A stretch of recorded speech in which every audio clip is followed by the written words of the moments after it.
I think we all get a little nostalgic during the holidays, thinking back on rooms filled with family and friends, sharing meals, singing Christmas carols, watching old movies, and getting excited children ready for bed on the night before Christmas. Clement Clark Moore wrote a simple poem that he thought might help his children, and he read it to them on Christmas Eve. Now, it must have worked because some 200 years later, we are still reading and reciting this poem. I'd like to do that for you now.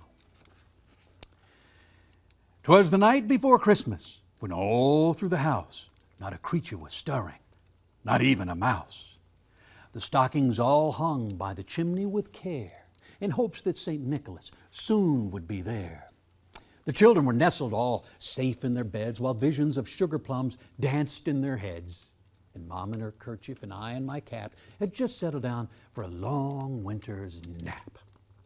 When out on the lawn there arose such a clatter, I sprang from my bed to see what was the matter. Away to the window I flew like a flash, tore open the shutters and threw up the sash. The moon on the breast of the new fallen snow gave the luster of midday to objects below, when what to my wondering eye should appear but a miniature sleigh and 8 tiny reindeer, with a little old driver so lively and quick I knew in a moment that must be St. Nick. More rapid than eagles, his coursers they came, as he whistled and shouted and called them by name.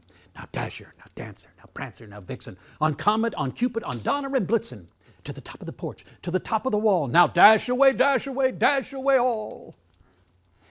As dry leaves before the wild hurricane fly, when they meet with an obstacle, mount to the sky, so up to the housetop the coursers they flew, with a sleigh full of toys and St. Nicholas too. And then in a twinkling I heard on the roof the prancing and pawing of each little hoof. As I drew in my head and was turning around, down the chimney came St. Nicholas with a bound. He was dressed all in fur from his head to his foot, and his clothes were all tarnished with ashes and soot. A bundle of toys he had flung on his back, and he looked like a peddler just opening his pack. His eyes, how they twinkled, his dimples, how merry. His cheeks were like roses, his nose like a cherry. His droll little mouth was drawn up like a bow, and the beard of his chin was as white as the snow. The stump of his pipe he held tight in his teeth, and the smoke that encircled his head like a wreath. He had a broad face and a round little belly that shook when he laughed like a bowl full of jelly. Oh, he was chubby and plump, a right jolly old elf. And I laughed when I saw him in spite of myself. But a wink of his eye and a nod of his head soon gave me to know I had nothing to dread. He spoke not one word. He went straight to his work, and he filled all of those stockings, then turned with a jerk. And then, laying a finger alongside his nose and giving a nod, up the chimney he rose. He sprang to his sleigh, to his team, gave a whistle, and away they all flew like a down of a thistle.